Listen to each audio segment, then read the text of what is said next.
Good morning. খিদে পেয়েছে আমার, কি খাবো? চলো চটপট ব্রেকফাস্টের জন্য নিয়ে নিলাম কয়েকটা টমেটো। এবার টমেটোগুলোকে ভালো করে ধুয়ে স্লাইস করে নিয়ে তার মধ্যে সামান্য সাদা তেল, একটু নুন আর ওপর থেকে জল দিয়ে লো ফ্লেমে এটা ঢাকা দিয়ে একটু বয়েল করে নিয়েছি। তারপরে একটা মিক্সিং জারে ট্রান্সফার করে এটার একটা পেস্ট বানিয়ে নিলাম। এইবার 1 চামচ বাটারের মধ্যে একটুখানি রসুন কুচি দিয়ে তারপরে পেস্ট করা টমেটো আর একটু জল দিয়ে তার উপরে গোলমরিচের গুঁড়ো দিয়ে 3 মিনিট ফুটিয়ে নেওয়ার পরেই অ্যাড করে দিচ্ছি ফ্রেশ ক্রিম।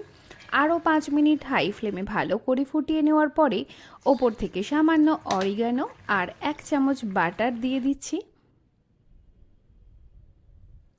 এইবার একটা বোলের মধ্যে এটাকে সার্ভ করে ওপর থেকে একটু ফ্রেশ ক্রিম দিয়ে সাজিয়ে মাঝখানে একটা ধনেপাতা দিয়ে দিলেই ready healthy and tasty tomato soup.